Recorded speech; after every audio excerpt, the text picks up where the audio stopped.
بسم اللہ والصلاۃ والسلام علی رسول اللہ وعلی آلہ واصحابہ اجمعین الی یوم الدین۔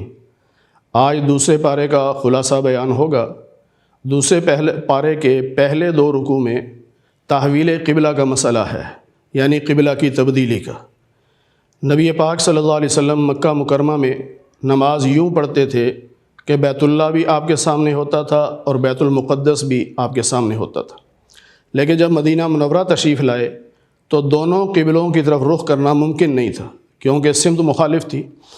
تو اب حکم یہ ہوا کہ بیت المقدس کی طرف رخ کر کے نماز پڑھیں، لیکن آپ کی چاہت یہ تھی کہ بیت اللہ کو ہمارا قبلہ بنایا جائے۔ تو 16 یا 17 مہینوں کے بعد پھر حکم آیا کہ اب آپ بیت اللہ کی طرف رخ کریں، وہ آپ کا قبلہ ہے۔ اب اس میں لوگوں نے اعتراض شروع کر دیے، یہودیوں نے بھی، عیسائیوں نے بھی، کہ ان کا تو قبلہ ہی تبدیل ہوتا رہتا ہے، اور پھر کیوں تبدیل ہوا، یہ سوال شروع کر دیا۔ اس پہ اللہ تعالیٰ نے فرمایا سَيَقُولُ السُّفَهَاءُ مِنَ النَّاسِ مَا وَلَّاهُمْ عَنْ قِبْلَتِهِمُ الَّتِي كَانُوا عَلَيْهَا، کہ بعض بیوقوف یہ سوال کریں گے کہ آپ قبلے سے کیوں پھر گئے، کس چیز نے آپ کو قبلے سے پھیر دیا۔ تو اللہ کہتے ہیں ان کو جواب دے دیں کہ یہ اللہ کا حکم ہے، اللہ چاہے تو مشرق کی طرف رخ کرنے کا حکم دے دے، چاہے مغرب کی طرف رخ کرنے کا حکم دے دے، سب سمتیں تو اللہ کی ہیں۔ تو اس لیے اللہ نے جب حکم دے دیا کہ بیت اللہ کی طرف رخ کر لو تو تمہیں اعتراض کا حق نہیں پہنچتا۔ پھر اللہ تعالیٰ نے یہ فرمایا کہ تم جہاں بھی ہو، دنیا کے جس کونے میں بھی ہو، رخ تمہارا بیت اللہ کی طرف یعنی مسجد حرام کی طرف ہونا چاہیے۔ اب یہاں پر یہ مسئلہ بھی بڑا اہم ہے اور اس کو سمجھ لینا چاہیے۔ ہمارے ہاں بعض دفعہ بہت شدت پائی جاتی ہے ایسے مسائل میں کہ جی 1 انچ یا 2 انچ کا فرق آ رہا ہے جی قبلے میں۔ یاد رکھیے اللہ نے یہ نہیں کہا کہ بیت اللہ کی طرف رخ کرنا ہے، بلکہ اللہ نے یہ فرمایا فَوَلِّ وَجْهَكَ شَطْرَ الْمَسْجِدِ الْحَرَامِ، آپ جہاں پہ ہیں وہاں سے جس سمت میں مسجد حرام ہے اس سمت میں آپ نے رخ کرنا ہے۔ مسجد حرام کافی بڑی ہے تو جس سمت میں ہے اس سمت میں رخ کر لینا ہے۔ پھر مفتی حضرات نے جو اس کے ماہر ہیں انہوں نے یہ بتایا ہے کہ اگر 45 ڈگری تک بھی قبلہ تھوڑا دائیں بائیں ہو جائے تو اس میں نماز ہو جاتی ہے، کسی قسم کی پریشانی کی ضرورت نہیں۔ ہاں 45 ڈگری سے اگر زیادہ چینج ہوگا تو پھر نماز نہیں ہوگی۔ تو 45 ڈگری بھی بہت بڑا فرق ہوتا ہے۔ تو ہمارے ہاں تو لوگ لڑ پڑتے ہیں 1 انچ پر یا 2 انچ پر، یہ نہیں لڑنا چاہیے۔ حکم یہ ہے کہ جہاں بھی ہوگے مسجد حرام کی طرف رخ کر لینا ہے۔ پھر اللہ فرماتے ہیں کہ ہم نے تمہیں امت وسط بنایا ہے، اعتدال والی امت، وَكَذَلِكَ جَعَلْنَاكُمْ أُمَّةً وَسَطًا، یعنی تم اعتدال کے ساتھ چلنے والے لوگ ہو، مذہب کے لحاظ سے بھی، عقیدے کے لحاظ سے بھی، عمل کے لحاظ سے بھی۔ پھر اللہ فرماتے ہیں کہ امت وسط اس لیے بنایا ہے کہ قیامت کے دن تم نے 1.25 لاکھ نبیوں کے حق میں گواہی دینی ہے۔ ہوگا اس طرح کہ قیامت کے اللہ تعالیٰ تمام نبیوں سے پوچھیں گے کہ میرا پیغام پہنچایا تھا یا نہیں؟ سب نبی فرمائیں گے پہنچا دیا تھا۔ ان نبیوں کے جو کافر امتی تھے وہ کہیں گے یا اللہ نہیں پہنچایا۔ اب یہ دونوں کا تضاد آ گیا۔ اللہ انبیاء سے فرمائیں گے کوئی گواہ ہے؟ تو 1.25 لاکھ انبیاء فرمائیں گے اے اللہ امت محمدیہ ہماری گواہ ہے، جس کو اللہ نے فرمایا کہ تمہیں ہم نے امت وسط اس لیے بنایا کہ تم نبیوں کے حق میں گواہی دو گے۔ تو ہم سب امت محمدیہ گواہی دیں گے کہ اللہ آپ کے نبی سچ کہتے ہیں اور یہ کافر جھوٹ بول رہے ہیں۔ اس پر پھر کافر جرا کریں گے کہ تم تو اس وقت پیدا بھی نہیں ہوئے تھے جب یہ انبیاء آئے تھے، تو تم نے گواہی کیسے دے دی؟ تو ہم کہیں گے کہ ہمارے نبی پاک صلی اللہ علیہ وسلم نے ہمیں بتایا تھا، اس لیے ہم نے آپ کی تعلیمات کے مطابق یہ گواہی دی ہے۔ اس پر پھر ہمارے نبی صلی اللہ علیہ وسلم سے اللہ پوچھیں گے کہ واقعی آپ نے بتایا تھا؟ تو ہمارے نبی فرمائیں گے جی یا اللہ میں نے ہی بتایا تھا۔ اس پر اللہ نے فرمایا کہ وَكَذَلِكَ جَعَلْنَاكُمْ أُمَّةً وَسَطًا لِتَكُونُوا شُهَدَاءَ عَلَى النَّاسِ وَيَكُونَ الرَّسُولُ عَلَيْكُمْ شَهِيدًا، تم نبیوں کے حق میں گواہ ہوگے اور تمہارے حق میں میرے محبوب گواہ ہوں گے۔ تو یہ مسلمانوں کو سمجھ لینا چاہیے کہ اللہ نے ہمیں 2 عزتیں عطا فرمائیں کہ ہم 1.25 لاکھ نبیوں کے حق میں گواہ ہیں، یہ بہت بڑا اعزاز ہے۔ اور جب ہم پہ کافر انگلی اٹھائیں گے تو امام الانبیاء محمد رسول اللہ صلی اللہ علیہ وسلم ہمارے حق میں گواہی دیں گے، یہ بھی ہمارے لیے بہت بڑا اعزاز ہے۔ پھر اللہ فرماتے ہیں کہ ہم نے قبلہ تبدیل جو کیا اس میں کئی حکمتیں تھیں۔ ایک حکمت تو یہ ہے کہ ہم دنیا کو یہ دکھائیں کہ کون اللہ کی بات مان کر چلنے والا ہے اور کون اپنی مرضی پر چلنے والا۔ تو جنہوں نے اللہ کی بات مانی انہوں نے فوراً قبلہ تبدیل کر لیا، یہاں تک کہ مسجد قبلتین میں جو نمازی تھے نماز ہی میں انہوں نے قبلہ تبدیل کر لیا، اور اصل امتحان بھی یہی تھا کہ دنیا کو پتہ چل جائے کہ کون اللہ کی بات مانتا ہے۔ پھر اللہ تعالیٰ یہ بھی فرماتے ہیں کہ ہم نے آپ کے چہرے کو دیکھا ہے بار بار آسمانوں کی طرف اٹھتا ہے، تو ہم نے آپ کو راضی کرنے کے لیے قبلہ تبدیل کر دیا۔ فَلَنُوَلِّيَنَّكَ قِبْلَةً تَرْضَاهَا، ہم نے قبلہ تبدیل کر دیا تاکہ آپ راضی ہو جائیں۔ اب یہاں پر ایک اور سوال بھی آ گیا۔ بعض صحابہ نے یہ عرض کی کہ یا رسول اللہ صلی اللہ علیہ وسلم، ان 16-17 مہینوں میں جو صحابہ شہید ہو گئے یا وفات پا گئے تو وہ تو نماز پڑھتے تھے بیت المقدس کی طرف رخ کر کے، تو ان کی نمازوں کیا بنے گا؟ ان کے ذہن میں یہ تھا کہ بیت اللہ جو قبلہ بنا ہے تو شاید پچھلی نمازیں جو ہیں وہ ضائع ہو جائیں گی۔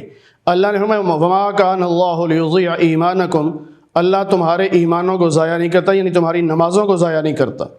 یعنی جس دن حکم تبدیل ہوتا ہے اس دن کے بعد اگر اس کی نافرمانی کوئی کرتا ہے تو وہ نافرمان ہوتا ہے۔ پھر اللہ نے فرمایا کہ یہ یہودی عیسائی آپ پر اعتراض کرتے ہیں، اور اصل بات تو یہ ہے کہ ان کا آپس میں بھی تو اتحاد نہیں ہے، یہودیوں کا قبلہ اور ہے، عیسائیوں کا اور ہے، اور یہ دونوں آپس میں متحد نہیں ہو سکتے کہ ایک قبلے پر آ جائیں۔ تو آپ ان کی باتوں سے پریشان نہ ہوں، آپ اپنا قبلہ ادھر ہی رکھیں بیت اللہ کی طرف۔ اللہ فرماتے ہیں کہ یہ جو اہل کتاب ہیں یعنی یہودی اور عیسائی، یہ نبی پاک صلی اللہ علیہ وسلم کو یوں پہچانتے ہیں جیسے ماں باپ اپنی اولاد کو پہچانتے ہیں کہ ہماری اولاد ہے۔ پہچانتے ہیں لیکن مانتے نہیں ہیں، اور ایمان ماننے کا نام ہے، صرف پہچاننے کا یا جاننے کا نام نہیں، یعنی علم کا نام ایمان نہیں ہے بلکہ بات کے ماننے کا نام ایمان ہے۔ پھر اللہ فرماتے ہیں کہ ہم نے یہ اس لیے حکم دیا، ایک تو امت کے اندر اتحاد پیدا ہوگا کہ پوری دنیا کے مسلمانوں کا رخ ایک ہی طرف ہے، یہ اجتماعیت اور اتحاد پیدا ہو رہا ہے۔ پھر اللہ تعالیٰ نے فرمایا کہ تم مجھے یاد کرو میں تمہیں یاد کروں، فاذکرونی اذکرکم، تم مجھے یاد کرو میں تمہیں یاد کروں گا، تم میرا شکر ادا کرو ناشکری نہ کرو۔ پھر آگے فرمایا کہ جب تمہیں مدد کی ضرورت ہو تو اللہ سے مدد مانگو صبر کے ساتھ اور نماز کے ساتھ، یعنی صبر کرو اللہ کی مدد آئے گی، اور نماز میں مشغول ہو جاؤ یعنی صلاۃ الحاجت پڑھو، اللہ سے مدد مانگو تو اللہ کی مدد آئے گی۔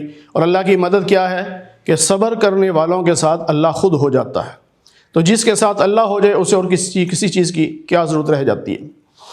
یہ جو صبر ہے اس کی 3 قسمیں ہوتی ہیں۔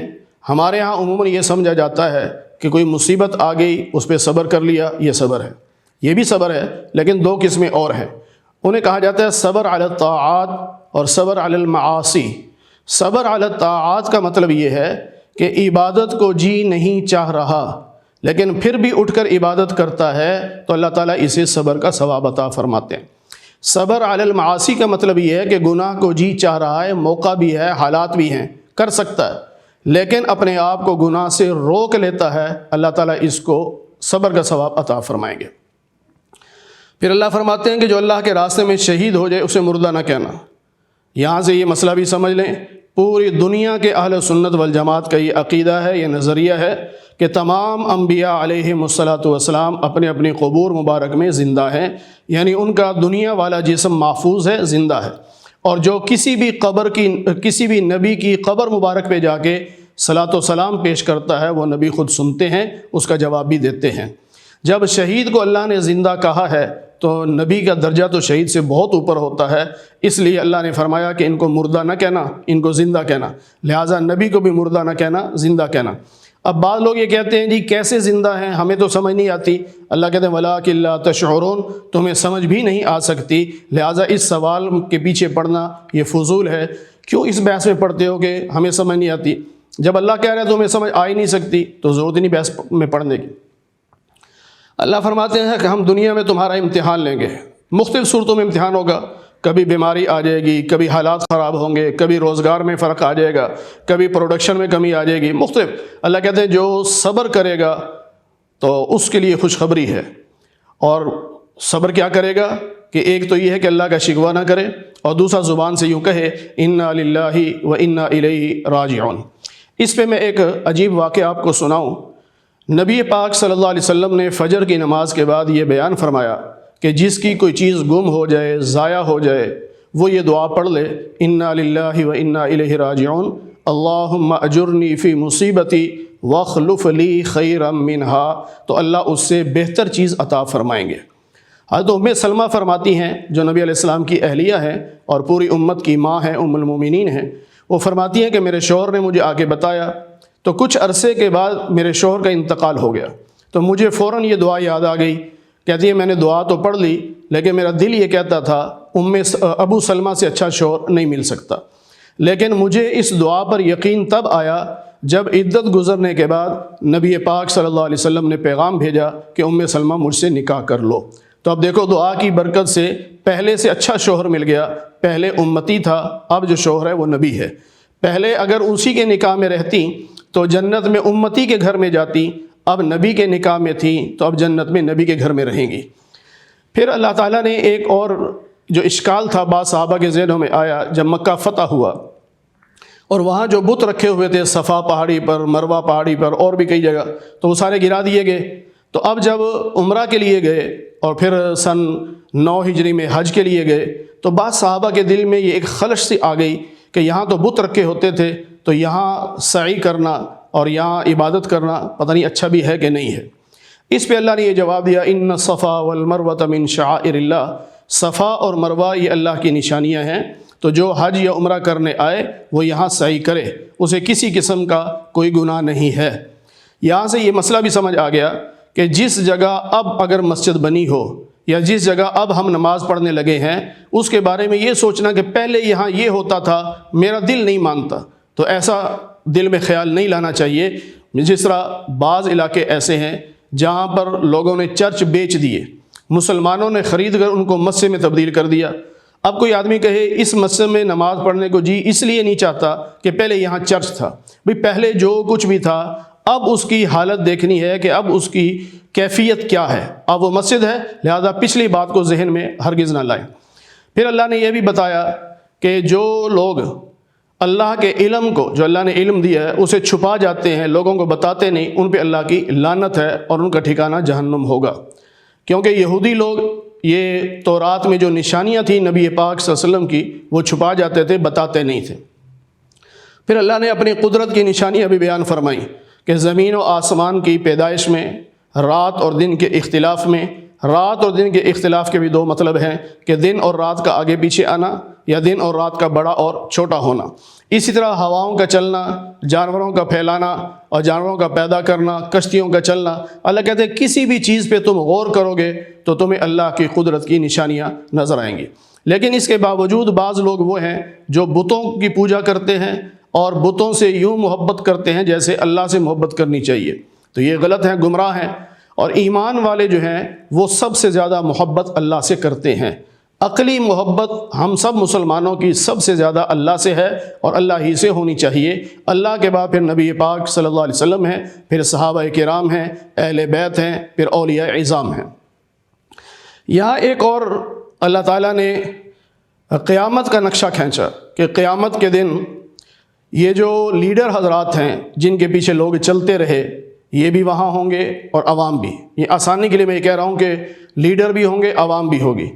اب یہ عوام کہے گی کہ تم نے ہمیں گمراہ کیا، تمہاری وجہ سے ہم جہنم میں آئے، تو لیڈر کہیں گے کہ ہماری وجہ سے نہیں آئے، تم اپنی وجہ سے جہنم میں گئے، ہمارا تمہارا کوئی تعلق نہیں۔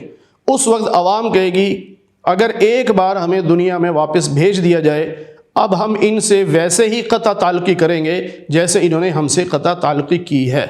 یعنی وہاں جا کے پچھتائیں گے کہ کاش ہم ان کے پیچھے نہ چلتے، ہم اللہ اور اس کے رسول کے احکامات کے پیچھے چلتے، لیکن وہاں پچھتانے کا فائدہ نہیں ہوگا۔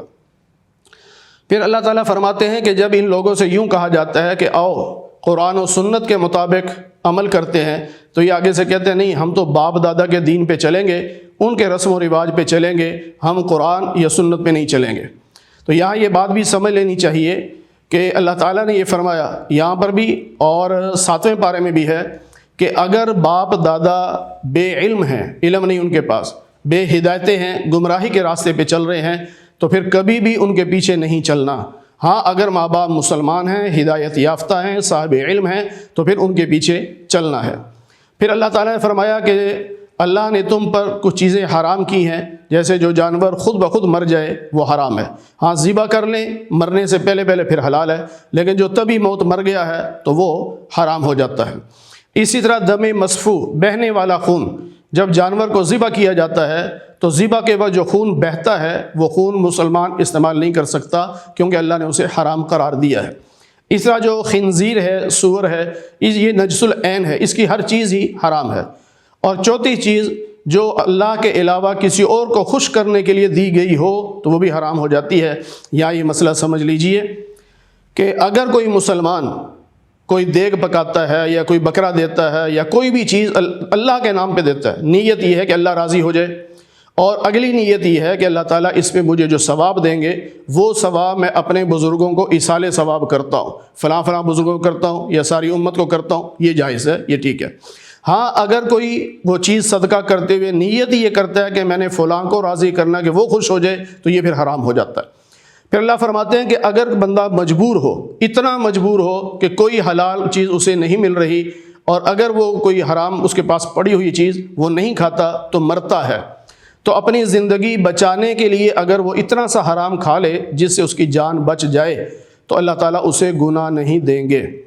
یہ بات اچھی طرح سمجھ لینی چاہیے کہ کوئی بھی حلال کی چیز نہ ہو۔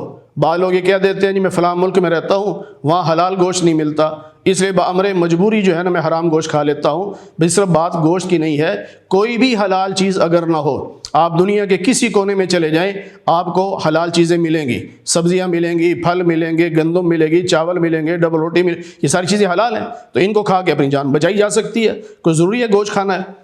پھر یہاں ایک مسئلہ اور سمجھ لیں، ہمارے عوام میں یہ جملہ مشہور ہے کہ مجبوری میں حرام بھی حلال ہو جاتا ہے۔ یہ ذہن میں رکھیے، حلال حلال رہتا ہے، حرام حرام رہتا ہے، یہ کبھی حلال حرام نہیں ہوتا اور کبھی حرام حلال نہیں ہوتا۔ اگر کوئی شخص حرام کو حلال سمجھ لے تو وہ ایمان سے نکل جاتا ہے۔ یہاں جو اللہ نے فرمایا کہ فمن اضطر غیر باغ ولا عاد، اس کا مطلب یہ ہے کہ یہ مجبور ہو کے حرام کو حرام سمجھ کے جب کھا رہا تھا تو گناہ ہونا چاہیے تھا، لیکن ہم اس کو گناہ نہیں دیں گے، ہم اس کو معاف کر دیں گے۔ پھر اللہ تعالیٰ نے فرمایا یہ جو تحویل قبلہ کا مسئلہ تھا اس پہ لوگ بہت بحث کر رہے تھے، تو اللہ نے فرمایا کیا نیکی ایک ہی رہ گئی ہے کہ رخ کدھر کرنا ہے، مشرق کی طرف کرنا ہے یا مغرب کی طرف؟ بس نیکی ایک ہی ہے۔ اللہ فرماتے ہیں اور بھی تو نیکی کے کام ہیں، وہ بھی تو کرو۔ جس طرح اللہ نے فرمایا اللہ پر ایمان لانا، فرشتوں پر ایمان لانا، رسولوں پر ایمان لانا، کتابوں پر ایمان لانا، اور اسی طرح مال خرچ کرنا اور اللہ اس کے رسول سے محبت کرنا اور ہر حال میں صبر سے کام لینا، تقوی اختیار کرنا، یہ ساری نیکیاں ہیں۔ تم ساری نیکیاں چھوڑ کر ایک ہی بحث میں پڑے ہوئے ہو۔ تو یہاں سے ہمیں بھی سبق ملتا ہے جو مسلک کے نام پر کام کرنے والے لوگ ہیں کہ کیا تمہارا ماٹو صرف ایک ہی مسئلہ رہ گیا کہ اسی کو تم نے بیان کرنا ہے ہر وقت؟ بھائی باقی مسائل نہیں ہیں۔ اگر اختلاف کوئی 5 یا 10% چیزوں میں ہے تو آپ اس کو اپنی مجلس میں کبھی کبھی بیان کر لیں، لیکن جو امت کے اندر مشترکات ہیں، جو چیزیں مشترکہ ہیں، ان کو زیادہ بیان کریں تاکہ امت میں اتحاد پیدا ہو۔ پھر اللہ فرماتے ہیں یہ 2 یہودیوں کے قبیلے تھے، بنو قریظہ اور بنو نذیر، انہوں نے آپس میں کچھ معاہدے کر رکھے تھے، ایک مظلوم تھا ایک ظالم تھا، تو اللہ نے ان کو فرمایا کہ یہ تمہارے بنائے ہوئے قانون نہیں چلیں گے، اصل یہ ہے کہ برابری کی سطح پر فیصلہ ہوگا، یعنی جس طرح آزاد کے بدلے میں آزاد، غلام کے بدلے میں غلام اور باندی کے بدلے میں باندی، اس طرح مرد کے بدلے میں مرد، یہ برابری کی سطح پر فیصلہ ہوگا۔ یعنی اگر قتل کرنے والا مرد ہے اور اس نے کسی کو قتل کیا تو جواب میں مرد ہی قتل ہوگا، ایسا نہیں ہوگا کہ جی ہمارا مرد قتل ہوا تو اس کے جواب میں ہم تمہارے 2 مرد قتل کریں گے، یا ہماری عورت قتل ہوئی اس کے بدلے میں ہم تمہارا مرد قتل کریں گے۔ بھائی جو قاتل ہے اسے قتل کرنا ہے، بس اصل چیز یہ ہے۔ پھر اللہ فرماتے ہیں جو قصاص ہے نا، قتل کے اندر جو قصاص ہے یعنی قاتل کو قتل کر دینا، اس میں اصل میں تمہاری زندگی ہے اگر تمہیں عقل ہو تو۔ وہ کیسے؟ ہمارے کہتے ہیں بھی ایک تو قتل ہو گیا، اب اس کو سزا دلوانے کا فائدہ کیا ہوگا، چھوڑ دو اس کو معاف کر دو۔ اللہ کہتا ہے نہیں، قاتل کو قتل کرواؤ، کیوں؟ آئندہ اس کے قتل سے لوگ بچ جائیں گے۔ جو ایک دفعہ قتل سے بچ جائے گا وہ پھر دلیر ہو جاتا ہے اور وہ ذرا ذرا سی بات پر اوروں کو قتل کر دے گا۔ اور دوسرا فائدہ یہ ہوگا کہ جب اس قاتل کو آپ قتل کریں گے تو دیکھنے والا مجمع جو ہے وہ بھی نصیحت پکڑ لے گا کہ نہیں بھائی کسی کو قتل نہیں کرنا، بدلے میں مجھے قتل کر دیا جائے گا۔ تو اس لیے فرمایا کہ یہ قصاص جو ہے اس میں تمہاری زندگی ہے۔ پھر وصیت کے بارے میں اللہ نے فرمایا کہ اگر موت قریب ہو تو وصیت کر جاؤ اپنے ماں باپ کے لیے، لیکن یہ آیت کا جو حکم ہے یہ منسوخ ہے، اس لیے کہ اس کے بعد چوتھے پارے میں سورہ نساء نازل ہوئی، اس میں اللہ تعالیٰ نے وراثت کے مسائل بیان کر دیے ہیں کہ کس کا کتنا حصہ بنتا ہے، لہٰذا اب وصیت کرنا فرض نہیں ہے۔ ہاں وصیت مستحب ہے اب بھی، وہ یہ ہے کہ جن کا حصہ نہیں بنتا ان کے بارے میں کوئی اگر وصیت کر دے کہ میرے مرنے کے بعد فلاں کو اتنا دے دینا، فلاں کو اتنا دے دینا، یہاں یہ یاد رکھنا چاہیے کہ جو وراثت میں حصہ دار بنتا ہے اس کے حق میں وصیت نہیں ہو سکتی۔ یا اگر کوئی قاتل ہے اور وہ وارث بھی ہے، مثلا بیٹے نے باپ کو قتل کر دیا تو اس قاتل کو وراثت میں حصہ نہیں ملے گا۔ اسی طرح اگر ورثاء میں سے کوئی غیر مسلم ہو جاتا ہے، مرتد ہو جاتا ہے، تو اس کو بھی حصہ نہیں ملے گا۔ اب آگے جو مسائل آئے وہ ہے رمضان کے بارے میں۔ اللہ فرماتے ہیں کہ روزے تم پہ فرض ہیں جس طرح پہلی امتوں پہ فرض تھے، اور روزے کا مقصد تقویٰ ہے کہ جس طرح تم سارا دن اللہ کے حکم سے کھانے پینے سے اپنے آپ کو بچائے رکھا ہے تم نے، تو اسی طرح اب اللہ کے حکم سے اپنے آپ کو گناہوں سے بھی بچا کے رکھو۔ اصل یہ ٹریننگ دی جا رہی ہے کہ ایک مہینہ رب کے کہنے پر کھانا پینا چھوڑا تو اب باقی 11 مہینے حرام کام بھی چھوڑ دو۔ پھر اللہ فرماتے ہیں گنتی کے چند دن ہی تو ہیں، یعنی ایک مہینہ ہے، 29 ہوں گے یا 30 ہوں گے۔ پھر پہلے حکم یہ تھا کہ جو آدمی روزہ نہیں رکھنا چاہتا، کھاتا پیتا ہے، اس کے پاس اسباب ہیں، روزہ نہیں رکھنا چاہتا تو وہ صدقہ دے دے، فدیہ دے دے، روزہ نہ رکھے۔ لیکن بعد میں پھر حکم اللہ نے یہ اتار دیا کہ نہیں، اب روزہ ہی ہر حال میں رکھنا پڑے گا۔ ہاں اگر کوئی بیمار ہو جائے یا سفر پہ چلا گیا، مسافر ہو گیا، اس وجہ سے وہ روزہ چھوڑ سکتا ہے، اور جب عید کے بعد وہ ان روزوں کی قضا کر کے تعداد پوری کر لے۔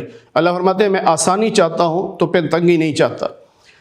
پھر ایک مسئلہ اور تھا کہ رمضان المبارک میں پہلے شروع اسلام میں یہ تھا کہ غروب آفتاب کے بعد جو کھا پی لیا ٹھیک، اگر ادھر سورج غروب ہوا ادھر آنکھ لگ گئی تو اگلا روزہ شروع ہو جاتا تھا۔ اب اس میں بڑی مشقت تھی کہ سارا دن بھوکا پیاسا رہے، افطاری کے بعد اگر آنکھ لگ گئی تو اب ساری رات بھوکے پیاسے، اگلا دن پھر بھوکا پیاسا، تو یہ بہت مشکل تھا۔ تو ایسے واقعات بھی پیش آئے کہ بعض صحابہ بے ہوش ہو کے گر گئے، تو اس پہ پھر اللہ نے حکم دیا کہ ہم نے تمہاری آسانی کر دی ہے کہ اب سحری سے لے کر افطاری تک تم روزہ رکھو گے، اس کے بعد کھاؤ پیو سوو جاگو، جس طرح جی چاہے تم سحری تک کھا پی سکتے ہو، یعنی جاگتے جاگتے کھا لو یا سو کے اٹھ کے پھر کھا لو، تمہیں اجازت ہے۔ لیکن اس میں ایک بات یہ بھی بتا دی کہ رمضان کی راتوں میں بیوی کے پاس بھی جا سکتے ہیں۔ بعض لوگ یہ سمجھتے تھے کہ بیوی کے پاس نہیں جا سکتے۔ پہلے حکم یہی تھا کہ اگر آنکھ لگ گئی ہے تو روزہ شروع ہو گیا، جب روزہ شروع ہو گیا تو بیوی کے پاس بھی نہیں جا سکتے، نہ کھا سکتے ہیں نہ پی سکتے ہیں۔ اب اللہ نے فرمایا کہ رات میں تینوں کام تمہارے لیے جائز ہو گئے ہیں، لیکن یہ بھی بتا دیا کہ اعتکاف کی حالت میں بیوی کے پاس نہیں جا سکتے، یعنی ہم بستری نہیں کر سکتے۔ اگر شوہر مسجد میں اعتکاف بیٹھا ہے، بیوی ملنے آ گئی، آ سکتی ہے، اجازت ہے، لیکن پردے کا خیال کر کے۔ اگر وہ ملنے آ گئی تو ہم بستری نہیں کر سکتے۔ یا بیوی اپنے گھر میں اعتکاف بیٹھی ہے، شوہر اس کے پاس چلا گیا اس کے کمرے میں، تو بات چیت کر سکتا ہے، کوئی مشورہ بھی کر سکتا ہے، حال وال بھی پوچھ سکتا ہے، لیکن ہم بستری نہیں کر سکتے۔ پھر ایک اور حکم اللہ تعالیٰ نے یہ دیا کہ آپس میں ایک دوسرے کا مال جو ہے وہ ناحق طریقے سے مت کھاؤ۔ ناحق طریقے سے ایک تو یا چوری کر کے، ڈاکہ کر کے، اور ایک فرمایا وَلَا تُدْلُوا إِلَى الْحُكَّامِ، کہ حکام تک نہ پہنچاؤ۔ اس کے دو مطلب علماء نے لکھے ہیں کہ ایک تو کسی کی شکایت لگانا کہ جی فلاں کے پاس اتنا مال ہے لیکن وہ ٹیکس نہیں دیتا، یہ جو شکایت لگا رہے ہو یہ غلط کر رہے ہو، اس بیچارے کا نقصان مت کرو۔ اور دوسرا یہ ہے کہ کسی پر جھوٹا مقدمہ کر کے اس کو پھنسائے رکھنا مقدمے میں کہ اپنا پیسہ بھی لگ رہا ہے اس کا پیسہ بھی لگ رہا ہے، تو اللہ کہتے ہیں اس طرح کی حرکتیں نہ کرنا۔ مشرکین مکہ نے ایک سوال کیا تھا، یسألونک عن الأہلہ، یہ جو چاند ہے خاص طور پہ ہلال، یعنی پہلی تاریخ کا جو چاند باریک سا ہوتا ہے، یہ ہے کیا؟ اللہ فرمایا ان کو سمجھ نہیں آئے گی، ان کو صرف اتنا بتا دو کہ یہ چاند ہم نے اس لیے بنایا ہے تاکہ تمہیں مہینوں کا پتہ چل سکے کہ یہ رمضان کا مہینہ آ گیا ہے اور یہ حج کا مہینہ آ گیا، بس اتنا ان کو سمجھا دو۔ پھر ان کی ایک رسم یہ تھی کہ جب احرام باندھ لیتے تو احرام باندھ کر گھر سے نکل گئے، اب اگر کوئی چیز یاد آ گئی کہ فلاں چیز تو گھر رہ گئی، اب وہ دروازے سے داخل نہیں ہوتے تھے، یا وہ چھت کے اوپر سے آتے تھے، اور یا مکان کے پیچھے کی طرف سے دیوار توڑ کے پھر آتے تھے اور اپنی چیز لے کے واپس جاتے تھے۔ تو اللہ نے فرمایا یہ نیکی نہیں ہے، یہ غلط ہے، تم دروازوں سے آؤ، احرام باندھ لیا تو پھر کیا ہوا، دروازے سے آؤ اور اپنی چیز لو اور پھر چلے جاؤ۔ پھر اللہ تعالیٰ نے مسلمانوں کو حکم دیا ظاہر احرام کی حالت میں لڑائی نہیں کر سکتے۔ اشہر حرم 4 مہینے حرمت والے تھے، ذی القعدہ، ذی الحج، محرم، یہ 3 مسلسل اور 1 رجب، تو ان 4 مہینوں میں کافر بھی لڑائی کو حرام سمجھتے تھے۔ تو اب کیا تھا کہ اگر کافر لڑتے ہیں، تم نے احرام پہنا ہوا اور وہ لڑ رہے ہیں، یا اشہر حرم شروع ہو گیا ہے، حرمت کا مہینہ ہے، وہ لڑ رہے ہیں اور آپ نہیں لڑنا چاہتے، تو اللہ کہتے ہیں تم ان سے لڑو۔ اگر وہ احرام کی حالت میں تم سے لڑ رہے تم بھی لڑو، یا حدود حرم میں وہ تم سے لڑ رہے ہیں تم بھی لڑو، اگر اشہر حرم میں وہ لڑ رہے ہیں تم بھی لڑو۔ احترام کے معاملے میں برابری ہوگی۔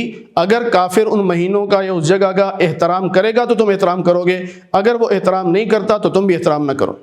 پھر اللہ نے فرمایا کہ اگر کبھی ایسا ہو جائے کہ حج یا عمرے کا احرام باندھ لیا، احرام باندھنے کے بعد کوئی ایسا واقعہ پیش آ گیا کہ آپ وہاں نہیں پہنچ سکتے، مثال کے طور پہ آج کل کے حالات میں آپ یہاں سے تو نکل گئے لیکن جدہ پہنچے تو انہوں نے جب پاسپورٹ چیک کیا انہوں نے کہا جی آپ کو تو ویزا ہی نہیں لگا ہوا، یا لگا ہوا تو ایکسپائر ہو گیا ہے، اب وہ کہتے ہیں آپ نہیں آ سکتے، واپس جاؤ۔ اب ایسی صورت میں کیا کریں؟ کیونکہ احرام کھولنا وہ تو عمرے کے بغیر نہیں کھولا جا سکتا، یا حج کرنے کے بعد کھولا جائے گا، لیکن اس نے احرام باندھ لیا ہوا تھا، آگے جا نہیں سکتا، اب کیا کریں؟ اللہ نے حکم یہ دیا کہ جہاں یہ ہے وہاں رکے اور وہاں سے ایک جانور وہ خرید کر بھیجے گا، منا کے اندر حدود حرم کے اندر جا کر اس کو ذبح کیا جائے گا۔ جب وہ ذبح ہو جائے اب یہ احرام کھول لے، اب اس کے بعد پھر یہ جب موقع ملے گا اس عمرے کی یا حج کی قضا کرے گا۔ اب ایک اور مسئلہ یہ آ گیا کہ اس نے تو جانور بھیج دیا، مثال کے طور پہ پاکستان ہی میں ایئرپورٹ پہ روک دیا گیا اور احرام باندھا ہوا تھا، اب یہاں سے اس نے کسی کو فون کیا، آج کل فون ہو جاتے ہیں کہ بھئی وہاں سے ایک جانور خریدو، بکرا خرید لو یا بھیڑ مینڈا خرید لو اور اس کو وہاں جا کے ذبح کر دو تاکہ میں احرام کھول لوں۔ اس نے کہا جی 2 دن لگیں گے یا کچھ وقت لگے گا، ادھر اس کے سر میں شدید درد شروع ہو گیا یا کوئی اور تکلیف ہو گئی، ڈاکٹر نے کہا جی آپ کو بال اتروانے پڑیں گے۔ اب ظاہرہ احرام پہنا ہوا ہے، احرام میں تو بال نہیں کٹوا سکتے۔ اب اگر اس نے بامر مجبوری بیماری کی وجہ سے وہ بال کٹوا دیے تو اب اس پر ایک اور دم واجب ہو جائے گا۔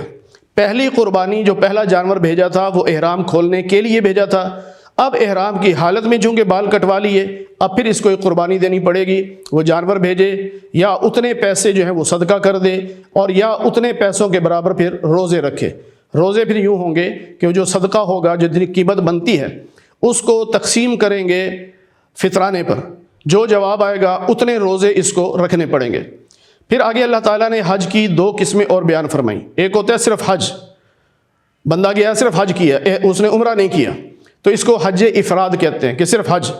ایک ہوتا ہے حج تمتع اور حج قران، یہ دونوں قسمیں ایسی ہیں کہ ایک ہی سفر میں دونوں کام کر لیے، عمرہ بھی کر لیا حج بھی کر لیا، اس کو حج تمتع کہتے ہیں۔ اب دونوں میں فرق یہ ہے حج تمتع اور حج قران میں کہ حج تمتع میں عمرہ کرنے کے بعد احرام کھول دیا، پھر جب حج کا موقع آیا دوبارہ احرام باندھ لیا، یعنی درمیان میں عمرہ یہ احرام اتار دیا، اس کو حج تمتع کہتے ہیں۔ اور حج قران یہ ہوتا ہے کہ جب احرام باندھا اسی وقت نیت کر لی کہ میں اسی احرام سے عمرہ بھی کروں گا حج بھی کروں گا، اب وہ عمرہ کر کے اسی سے حج کر رہا ہے، درمیان میں وہ احرام نہیں کھول رہا۔ یہ 2 صورتیں ہوتی ہیں۔ بہرحال دونوں صورتوں میں یہ ہے کہ وہاں جا کر یہ قربانی کرے گا، اس کو دم شکر کہتے ہیں کہ اللہ نے مجھے ایک ہی سفر میں 2 نعمتیں عطا فرما دی کہ میرا عمرہ بھی ہو گیا حج بھی ہو گیا، تو اس کے شکرانے کے طور پر یہ وہاں پر حاجی قربانی کرے گا۔ حاجی کی جو قربانی وہاں ہو رہی ہے وہ عید کی قربانی نہیں ہو رہی، عید الاضحیٰ کی قربانی نہیں ہو رہی، وہ اس کے حج تمتع یا حج قران کی قربانی ہو رہی۔ ہاں اگر کوئی آدمی ایسا ہے کہ وہ مکہ میں پہنچا اور 15 دن مکہ میں رہنے کا اس کا ارادہ ہے، حج سے پہلے کچھ دن یا حج کے بعد کچھ دن، بال جیسے بھی جس ترتیب سے بھی 15 دن وہ وہاں رہنے کا ارادہ کر چکا ہے، اب وہ مقیم ہو گیا ہے، اب اس پر قربانی عید کی وہ الگ سے ہوگی، اور حج تمتع یا حج قران کرنے کا جو دم شکر ہے وہ الگ سے ہوگا، پھر 2 قربانیاں اس کے ذمہ ہو جائیں گی۔ پھر اللہ فرماتے ہیں کہ اگر ایسا ہو جائے کہ کوئی شخص غریب ہے وہ قربانی نہیں کر سکتا تو اس کے لیے حکم یہ ہے کہ وہ حج سے پہلے 3 روزے رکھے، یعنی 1 ذو الحج سے لے کر 9 ذو الحج تک ان 9 دنوں میں سے 3 دن روزے رکھ لے، اور اس کے بعد باقی 7 روزے وہ جب مرضی رکھے، چاہے مکہ میں رہتے ہوئے رکھے یا مدینہ میں جا کے رکھے یا اپنے ملک میں واپس آ کے رکھے، 10 روزے اس نے رکھنے ہیں اس دم شکر کو ادا نہ کرنے کی وجہ سے۔ لیکن ترتیب کیا ہوگی کہ حج سے پہلے 3 روزے، باقی 7 روزے حج کے بعد رکھ لیں۔ پھر اللہ فرماتے ہیں کہ حج کے مہینے تو متعین ہیں، مقرر ہیں، یعنی شوال سے احرام باندھا جا سکتا ہے، شوال، ذوالقعدہ اور ذی الحج، ان 3 مہینوں کو اشہر الحج یعنی حج کے مہینے کہا جاتا ہے۔ اللہ فرماتے ہیں جب تم نے احرام باندھ لیا ہے تو اب آپس میں ایسی باتیں نہیں کر سکتے جو میاں بیوی آپس میں باتیں کرتے ہیں، یعنی اس طرح کی باتیں میاں بیوی بھی ہو تب بھی نہیں کر سکتے، یوں احرام کا تقاضا ہے۔ آپس میں لڑائی نہیں کر سکتے، کوئی گناہ کا کام نہیں کر سکتے۔ پھر اللہ فرماتے ہیں کہ اگر حج پہ جا رہے ہو تو وہاں کا جو خرچ ہوگا، راستے کا جو خرچ ہے وہ ساتھ لے کے جانا چاہیے۔ بعض عربیوں کی یہ عادت تھی کہ گھر سے کچھ نہیں لے کے جاتے تھے، کہتے اللہ پہ توکل کریں گے۔ اب وہاں جا کے کھانے کو نہیں مل رہا، پیسے ہے نہیں، لے کے نہیں گئے، اب وہاں لوگوں سے مانگتے تھے۔ تو اللہ کہتے ایسا نہ کیا کرو، بلکہ زاد راہ ساتھ لے کے جاؤ۔ پھر اللہ فرماتے ہیں کہ بعض لوگ ایسے بھی تو ہوتے ہیں نا کہ ارادہ حج کا ہے لیکن راستے میں کاروبار کرتے جا رہے ہیں، تو اس پہ کوئی گناہ نہیں ہے۔ ہمارے بعض لوگ اس پہ بہت اعتراض کرتے ہیں کہ تم حج کرنے گئے تھے، کاروبار کرنے گئے تھے۔ نیت حج کی ہو، اس کے بعد ثانوی حیثیت میں اگر کاروبار بھی کر لیں تو اس میں کوئی گناہ نہیں ہے۔ مثال کے طور پر آپ یہاں سے حج پہ جا رہے ہیں، پکا ارادہ حج کا ہے آپ کا، پھر کسی نے بتایا کہ فلاں چیز وہاں بڑی مہنگی ہے، آپ نے کہا خالی جا رہا ہوں تو اتنا وزن میں لے جاتا ہوں، وہ جا کے وہاں آپ نے بیچ دی، منافع کما لیا۔ وہاں سے آتے ہوئے پتہ چلا پاکستان میں سونا مہنگا ہے تو وہاں سے سونا لے آئے، اس پہ کوئی گناہ نہیں ہے، نہ کوئی حج پہ فرق پڑتا ہے۔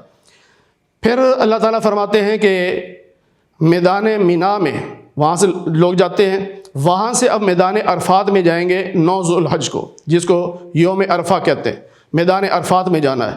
اب وہاں ظہر اثر اکٹھی پڑھنی ہے، اور پھر وہاں جب مغرب کی اذان ہوگی اس وقت تک وہاں ٹھہرنا ہے۔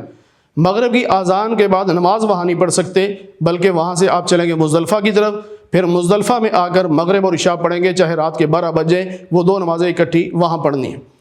پھر بعض مکہ والوں کا یہ دستور تھا کہ وہ میدان عرفات میں نہیں جاتے تھے، وہ مزدلفہ میں بیٹھے رہتے تھے یا مینا میں بیٹھے رہتے، تو وہ یہ کہتے تھے کہ یہ تو عام لوگوں کا کام ہے، وہاں پہ جائیں، ہم تو خاص لوگ ہیں، VIP لوگ ہیں، ہم کیوں جائیں؟ اس پہ اللہ نے فرمایا نہیں، تمہیں وہاں جانا ہوگا جہاں عام لوگ جاتے ہیں۔ اسی لیے چاہے سعودیہ کا صدر ہو، چاہے پوری دنیا کا صدر ہو، جب تک وہ میدان عرفات میں جا کے قیام نہیں کرے گا، یعنی کچھ دیر میدان عرفات میں نہیں ٹھہرے گا، اس کا حج نہیں ہوگا، کیونکہ وقوف عرفہ جو ہے یہ ضروری ہے، یہ حج کا حصہ ہے۔ اس لیے آپ نے دیکھا ہوگا کہ بعض مرتبہ ایمبولینس جو ہیلی کاپٹر کی ہوتی ہیں ان پر مریضوں کو لایا جاتا ہے، اور وہ مریض ان کو ڈرپ وغیرہ بھی لگی ہوتی ہے، ان کو میدان عرفات میں تھوڑی دیر ٹھہرا کر پھر واپس لے جاتے ہیں کہ یہ بیچارے دوسرے ملکوں سے حج کرنے آئے تھے، شدید بیمار ہو گئے، حج نہیں کر سکتے تھے، لیکن ان کو کسی بھی طریقے سے میدان عرفات میں پہنچایا، چاہے وہ 5-7 منٹ ہی ٹھہرے ہوں، ان کا وقوف عرفہ ہو گیا۔ پھر اللہ تعالیٰ فرماتے ہیں کہ جب حج مکمل کر لو تو پھر اللہ کا خوب ذکر کرو، خوب ذکر کرو، جس طرح تم اپنے باپ دادا کے مرثیے پڑھا کرتے تھے، قصیدے پڑھا کرتے تھے، اس سے زیادہ اللہ کا ذکر کرو۔ پھر اللہ تعالیٰ نے لوگوں کی کچھ عادات بیان فرمائیں کہ بعض لوگ ایسے ہیں کہ وہ صرف دنیا مانگتے ہیں، یا اللہ مجھے دنیا دے دے۔ اللہ فرماتے ہیں کہ بعض ایسے جو دنیا بھی مانگتے ہیں، آخرت بھی مانگتے ہیں، تو تمہیں یہی چاہیے کہ جب بھی دعا مانگو دونوں چیزیں مانگو، ربنا آتنا فی الدنیا حسنہ وفی الآخرۃ حسنہ، کہ اللہ ہماری دنیا بھی اچھی کر دے، ہماری آخرت بھی اچھی کر دے۔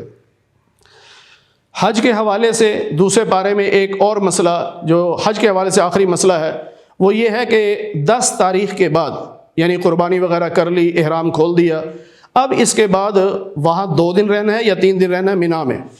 بعض لوگ کہتے ہیں 2 دن کنکر مارے شیطان کو تو واپس چلو، جو تیسرے دن ٹھہرا کہتے ہیں غلط کر رہا ہے۔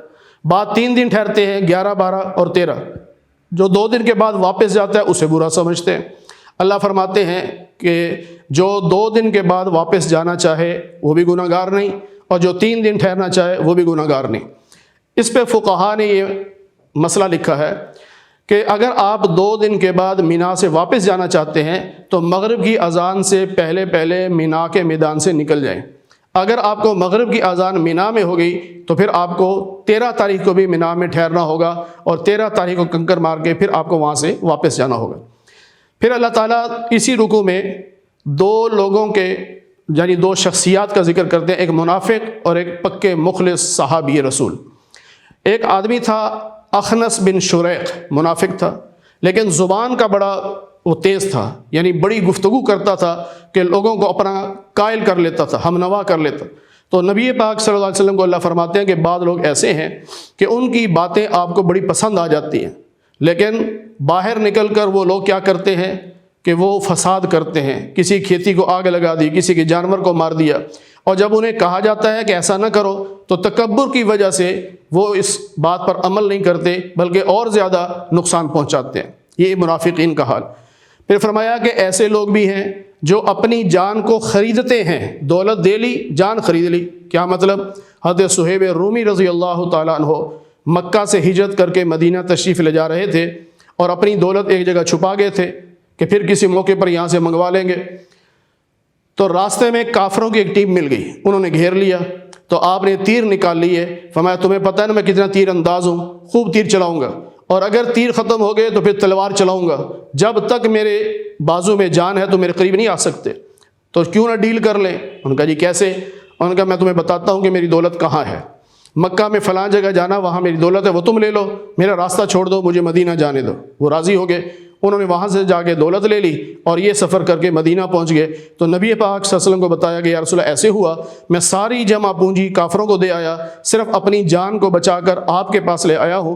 تو اس پہ نبی پاک صلی اللہ علیہ وسلم نے فرمایا تم نے بہت نفع کا سودا کیا ہے کہ دولت دے دی لیکن اپنی جان بچا کر اللہ کے نبی کے پاس آ گئے۔ تو یہ دو ذکر آئے۔ پھر اللہ فرماتے ہیں کہ ایمان والو اسلام میں مکمل کے مکمل داخل ہو جاؤ۔ یا ایھا الذین آمنوا ادخلوا فی السلم کافہ، اسلام میں مکمل داخل ہونا ہے۔ یہ نہیں ہے کہ نماز تو اسلام کے مطابق ہے لیکن شادی بیاہ ہماری کافروں کے مطابق ہو یا بزنس ہمارا کافروں کے مطابق ہو، نہیں، ہر عمل ہمارا اسلام کے مطابق ہونا چاہیے۔ اور اس میں بھی ایسا تھا کہ حضرت عبداللہ بن سلام رضی اللہ تعالیٰ عنہ یہ یہودیوں کے بہت بڑے عالم تھے، پھر مسلمان ہوئے، صحابی رسول بنے، بہت بڑی شخصیت۔ تو ایک مرتبہ ان کے ذہن میں یہ خیال آیا کہ یہودیت میں اونٹ کا گوشت کھانا حرام ہے اور اسلام میں فرض نہیں، تو اگر میں اونٹ کا گوشت نہ کھاؤں تو یہودیت پہ بھی عمل ہو جائے گا اور اسلام پہ بھی عمل ہو جائے گا۔ یہ خیال آیا، اس پہ اللہ نے یہ آیت اتاری کہ دوسرے مذہب کی رعایت کرنے کا خیال کرنا یہ ٹھیک نہیں، اپنی سوچ مکمل اسلام کے مطابق بناؤ اور اپنے عمل بھی مکمل اسلام کے مطابق بناؤ۔ پھر آگے کچھ صحابہ کے سوالات ہیں، ان کا ذکر ہے۔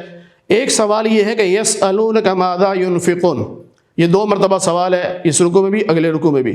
اس رکوع میں جو ہے اس کا مطلب یہ ہے کہ ہم کس پر خرچ کریں، ہم نے جو خرچ کرنا ہے وہ کس پہ کریں؟ تو اللہ نے فرمایا سب سے پہلا حق تمہارے ماں باپ کا ہے، ماں باپ پہ خرچ کرو، پھر رشتہ داروں پہ خرچ کرو، پھر یتیموں مسکینوں پہ خرچ کرو۔ ہمارے ہاں معاملہ الٹ ہوتا ہے، ہم اداروں میں پیسہ دے دیتے ہیں لیکن ماں باپ پہ خرچ نہیں کرتے۔ ہمارے ماں باپ بیچارے ترس رہے ہوتے ہیں، نہ ان کو اچھا کھانے کو دیتے ہیں نہ اچھا پہننے کو دیتے ہیں، جبکہ قرآن یہ کہہ رہا ہے کہ سب سے پہلا حق تمہارے ماں باپ کا ہے۔ پھر ایک اللہ تعالیٰ نے فرمایا کہ تم پر جہاد فرض ہے، اور جہاد کا معنی بھی ساتھ بتا دیا، قتال، کتب علیکم القتال، لڑائی فرض ہے۔ فرمایا کہ بعض چیزیں ایسی ہوتی ہیں کہ تمہیں اچھی نہیں لگتی لیکن حقیقت میں تمہاری اچھی ہوتی ہیں، بعض چیزیں تمہیں اچھی لگتی ہیں لیکن حقیقت میں وہ اچھی نہیں ہوتی۔ جہاد لوگوں کو اچھا نہیں لگتا لیکن حقیقت میں وہ اچھا ہے۔ پھر ایک سوال یوں آیا کہ جمادی الثانی کہ 29 تاریخ کو چاند نظر آ گیا، یعنی رجب شروع ہو گیا، صحابہ کو پتہ نہ چلا، صحابہ سفر میں تھے تو وہاں پتہ نہ چلا کہ چاند نظر آیا کہ نہیں۔ انہوں نے سمجھا کہ ابھی رجب کا چاند نظر نہیں آیا تو ایک کافر کو انہوں نے قتل کیا اور اس سے مال غنیمت لے لیا۔ اس پر کافروں نے بڑا ڈھنڈورا پیٹا کہ دیکھو جی اشہر حرم، یعنی رجب کے مہینے میں بھی یہ لڑائی کرتے ہیں، حالانکہ سارے اس کا احترام کرتے ہیں۔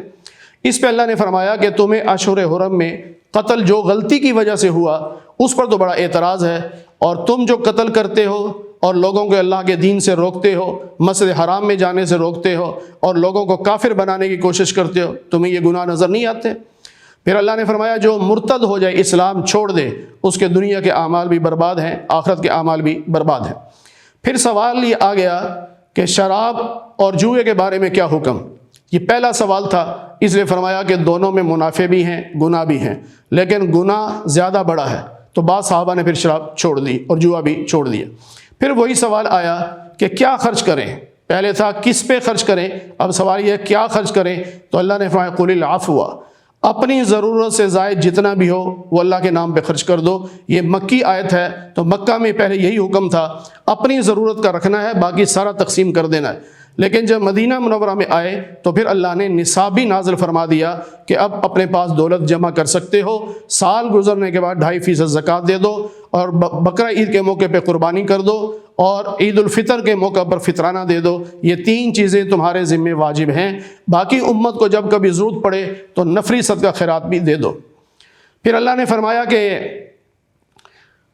مسلمان عورتوں سے بھی فرمایا، مردوں سے بھی فرمایا کہ مشرک سے نکاح نہ کرو۔ عورتوں سے فرمایا مشرک مرد سے نکاح نہ کرو، اور مردوں سے فرمایا مشرکہ عورت سے نکاح نہ کرو، بلکہ ایمان والے چاہے وہ رنگ روپ میں کیسے بھی ہوں، اور نئے نقش کیسے بھی ہوں، اور مال و دولت کے لحاظ سے کیسے بھی ہوں، ان چیزوں کو نہیں دیکھنا، تم نے صرف ایمان کو دیکھنا ہے۔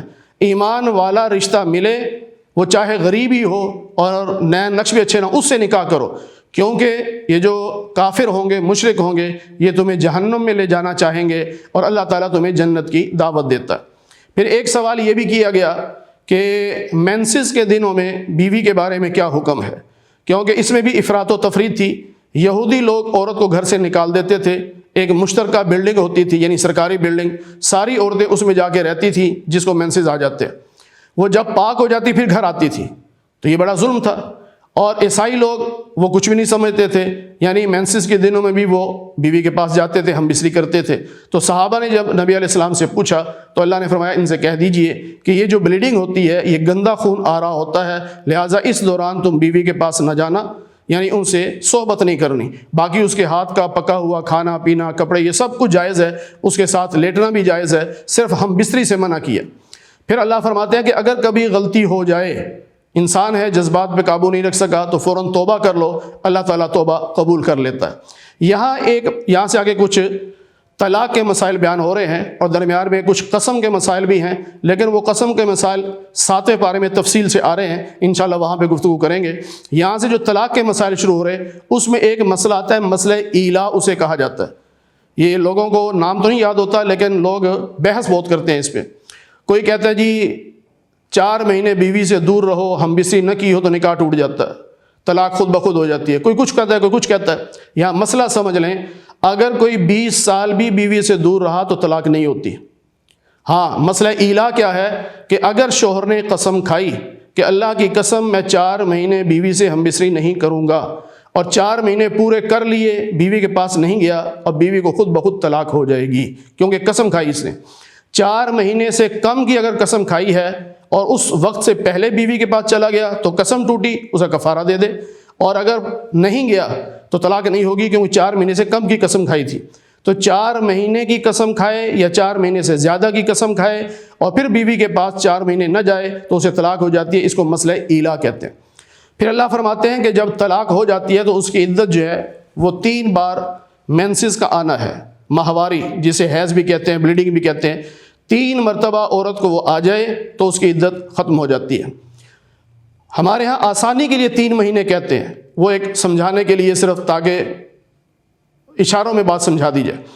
اب یہ ہے کہ 2 طلاقیں ہوتی ہیں رجعی، الطلاق مرتان، 2 طلاقیں رجعی ہوتی ہیں، یعنی اگر ایک طلاق دی تو 3 مرتبہ مینسز آنے سے پہلے شوہر کا حق ہے وہ رجوع کر سکتا ہے۔ اگر اس نے بیوی سے ہم بستری کر لی، رجوع ہو گیا، یا اس نے 2 گواہوں کے سامنے بیٹھ کے کہہ دیا کہ میں نے اپنی بیوی کو 1 طلاق دی تھی اور میں رجوع کرتا ہوں۔ یہ طریقہ زیادہ بہتر ہے تاکہ گواہ بھی بن جائیں۔ کل کو اگر میاں بیوی کا جھگڑا ہو جائے، بیوی کہے جی عدت گزر گئی تھی، اس نے رجوع نہیں کیا، تو آپ کیا کریں گے؟ پھر اسے 2 گواہ ہونے چاہیے تاکہ وقت پر وہ گواہی دے سکیں۔ اسی طرح اگر دوسری طلاق دے دی، 1 دے دی اور رجوع کر لیا، یا دوسری دے دی رجوع کر لیا، یا 1 اور 2 کٹھی دے دی، تو عدت سے پہلے تب بھی رجوع کا حق ہے۔ اور اگر عدت گزر گئی 1 طلاق کے بعد یا 2 طلاقوں کے بعد، اب اس کا حق نہیں بنتا کہ یہ رجوع کرے، اب بیوی کا حق ہے۔ اگر وہ چاہتی ہے کہ میں دوبارہ اس کے پاس جاؤں تو پھر نکاح دوبارہ ہوگا، دونوں کی رضامندی سے دوبارہ نکاح ہوگا۔ اور اگر 3 طلاقیں اکٹھی دے دی یا الگ الگ طلاقیں دے دی تو اب نہ رجوع کا حق ہے، نہ دوبارہ نکاح کر کے میاں بیوی بن سکتے ہیں، بلکہ حلالہ ہوگا۔ اور حلالہ کا مطلب یہ ہے کہ عورت کسی اور سے شادی کرے گی، اور وہ گھر بسانے کی نیت سے شادی کرے اور پھر وہ یا فوت ہو جائے یا وہ طلاق دے دے تو اس کے بعد عدت گزارنے کے بعد یہ پہلے شوہر سے دوبارہ نکاح کر سکتی ہے۔ ہمارے معاشرے میں جو حلالہ مشہور کیا گیا ہے کہ جی ایک رات کے لیے نکاح کر لو یا 2 راتوں کے لیے نکاح کر لو، ہم بستری کی اور طلاق دے دی، اب پہلے کے لیے حلال ہوگی جی، یہ حلالہ اس پہ لعنت آئی ہے۔ نبی پاک صلی اللہ علیہ وسلم نے فرمایا جو مرد اس نیت سے حلالہ کرے گا کہ 1-2 دن کے بعد میں طلاق دے دوں، یا جس شخص کی خاطر حلالہ کر رہا ہے، دونوں پر لعنت آئی ہے، اللہ کے نبی نے لعنت فرمائی۔ اس لیے حلالہ جو شرعی حلالہ ہے کہ نکاح جو کریں وہ زندگی بھر میاں بیوی بن کر رہنے کی نیت سے کریں، ہاں بعد میں حالات بدل جائیں اس کی الگ بات ہے۔ اور پھر یہ بھی سمجھ لیجیے کہ بعض موقع ایسے ہیں کہ عوام کو پتہ نہیں چلتا کہ ادھر طلاق دی ہے، اب حلالے کی فکر پڑ گئی، عدت پوری بھی نہیں ہوئی اور پہلے ہی کسی سے نکاح کروا دیا، اور اس نے بھی آگے عدت پوری نہیں کی، دوبارہ اس کے ساتھ نکاح کر لے، یہ غلط ہے۔ اصل طریقہ سمجھ لیں کہ جب 3 طلاقیں اکٹھی دے دیں یا الگ الگ دے دیں، طلاقیں ہو جاتی ہیں۔ اب جب طلاق ہو گئی اب وہ عدت گزارے گی، 3 مہینے والی عدت، اگر وہ 3 مہینے یعنی 3 مینسز گزر گئے اب وہ کسی اور سے نکاح کرے، پھر جب وہ طلاق دے گا اس کی طلاق کے بعد پھر یہ عدت گزارے گی 3 مینسز والی، اب دوبارہ یہ پہلے شوہر سے نکاح کر سکتی ہے، عدت کے بغیر یہ نکاح نہیں کر سکتی۔ یہ تو ہے اگر عام طلاق ہو۔ بعض مرتبہ ایسا ہوتا ہے کہ عورت حاملہ ہوتی ہے، ہمارے معاشرے میں لوگ یہ سمجھتے ہیں کہ حاملہ عورت کو طلاق نہیں ہوتی، یہ بات غلط ہے، یا وہ سمجھتے ہیں کہ مینسز کے دوران طلاق نہیں ہوتی، یہ بات بھی غلط ہے۔ مینسز کے دوران بھی طلاق ہو جاتی ہے اور حمل کے دوران بھی طلاق ہو جاتی ہے۔ اب اگر حمل مثلا شروع کا ہے ابھی تو ظاہر ہے اس کی عدت لمبی ہو جائے گی، جس دن بچہ پیدا ہوگا اس دن اس کی عدت ختم ہوگی، تو اس کی عدت یا تو لمبی بھی ہو سکتی ہے مختصر بھی ہو سکتی ہے۔ بعض مرتبہ ایسے بھی ہوتا ہے کہ شوہر کو پتہ ہی نہیں ہے کہ بیوی حاملہ ہے اور اسے طلاق دے دی، اب بیوی کے لیے 8 یا 9 مہینے کی عدت بن گئی، اور بعض مرتبہ ایسا ہوتا ہے کہ بچہ پیدا ہونے میں 2-4 دن ہوتے ہیں، اسے طلاق دے دی، ادھر دوسرے دن بچہ پیدا ہوا اس کی عدت ختم ہو گئی، اب وہ عدت ختم ہوگی آگے نکاح کر سکتی ہے۔ تو حاملہ کی عدت وضع حمل، بچے کا پیدا ہونا۔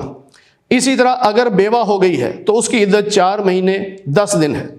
پھر یہاں اور بھی کئی مسائل اللہ تعالیٰ نے بیان فرمائے۔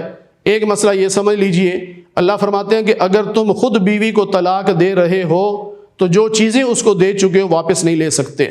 مثلا بعض والوں کہتے ہیں حق مہر دیا تھا واپس کرو، سونا ڈالا تھا واپس کرو، فلاں موقع پہ انگوٹھی دی تھی واپس کرو، تو طلاق تم دے رہے ہو تو اس سے کوئی چیز واپس نہیں لے سکتے۔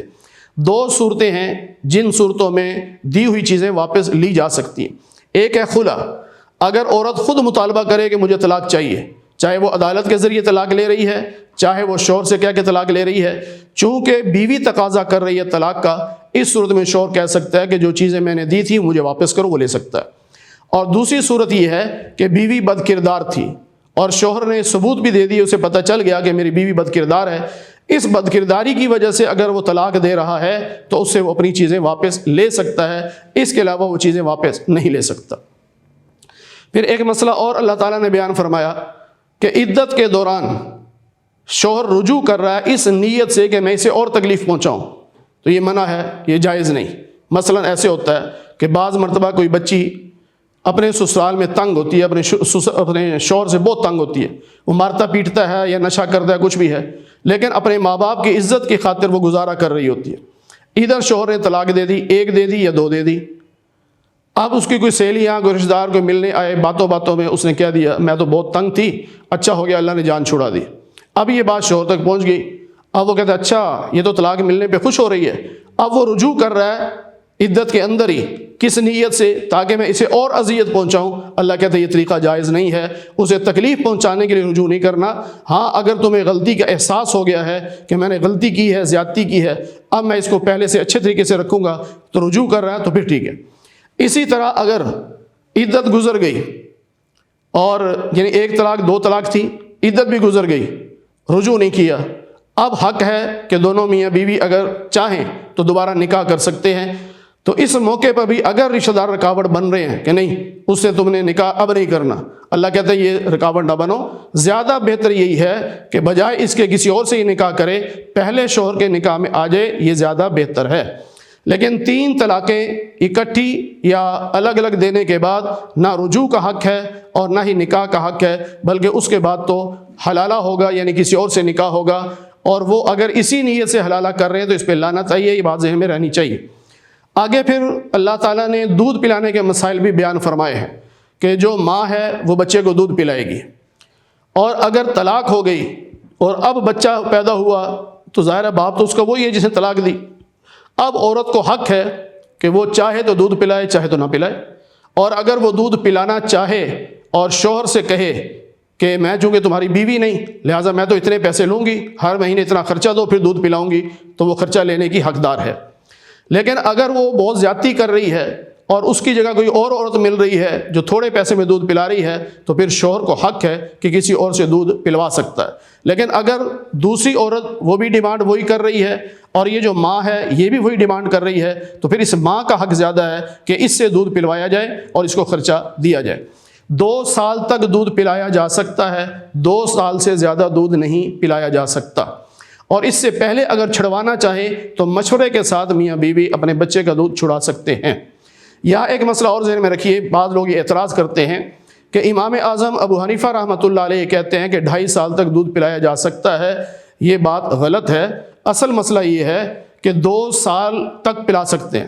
اگر 2 سال کے بعد بچہ اتنا کمزور ہے کہ وہ کوئی چیز کھاتا پیتا نہیں ہے، ماں کا دودھ ہی پیتا ہے، اور اگر دودھ چھڑا دیا تو وہ مر جائے گا، تو ایسی صورت میں مزید 6 مہینے کی گنجائش ہے، یہ ان کا مسئلہ ہے۔ اور دوسرا مسئلہ یہ ہے کہ اگر کسی بچے نے 2 سال سے زیادہ دودھ پی لیا کسی عورت کا، 2 سال کے بعد کسی عورت کا دودھ پی لیا، تو اب جب رضاعت کا مسئلہ آئے گا تو امام صاحب یہ فرماتے ہیں کہ 2.5 سال تک بھی اگر دودھ پی لیا ہے تو رضاعت کا مسئلہ ثابت کر دو، احتیاط اس میں ہے۔ وہ یہ نہیں کہتے 2 سال تک دودھ پلاؤ، 2 سال سے زیادہ دودھ پلاؤ، وہ بھی یہی کہتے ہیں کہ 2 سال سے زیادہ نہیں پلا سکتے، لیکن رضاعت میں اگر 2 سال سے زیادہ پلا دیا تو رضاعت ثابت کر دو، اور اگر کوئی بامر مجبوری کہ بچہ مرتا ہے، اس کی جان کو خطرہ ہے، تو پھر اس صورت میں 6 مہینے کی گنجائش مزید دی جا سکتی ہے۔ پھر اللہ فرماتے ہیں کہ عدت کے دوران تم نکاح نہیں کر سکتے اور وعدہ بھی نہیں کر سکتے نکاح کا۔ عدت کے دوران نہ نکاح کر سکتے ہیں نہ وعدہ کر سکتے ہیں، ہاں اشاروں کنایوں میں پیغام پہنچا سکتے ہیں کہ مثلا کہہ دیا کہ فکر نہ کرو تمہارے چاہنے والے بہت ہیں، عدت پوری ہوگی تو کوئی نہ کوئی اللہ اچھا بندہ دے دے گا، وہ عورت سمجھ جاتی ہے کہ یہ کیوں کہہ رہا ہے ایسی باتیں، تو بہرحال اشاروں کنایوں میں عدت کے دوران پیغام دیا جا سکتا۔ پھر طلاق کی 2 صورتیں اور بیان کی گئیں کہ نکاح ہو گیا، رخصتی نہیں ہوئی، اب طلاق کی نوبت آ گئی۔ اب اس میں 2 صورتیں ہیں، کیا حق مہر طے ہوا تھا؟ اگر حق مہر طے نہیں ہوا تھا تو کوئی حق مہر نہیں ہوگا، بس عدت بھی نہیں ہوگی، اور اگر حق مہر طے ہوا تھا تو پھر آدھا حق مہر عورت کا حق بنے گا۔ مثلا 10,000 اگر طے ہوا تھا تو 5,000 عورت کو دیے جائیں گے، اور اگر عورت نے پہلے ہی لے لیا تھا 10,000 تو اس کی ذمہ داری ہے کہ 5,000 شوہر کو واپس کر دیں۔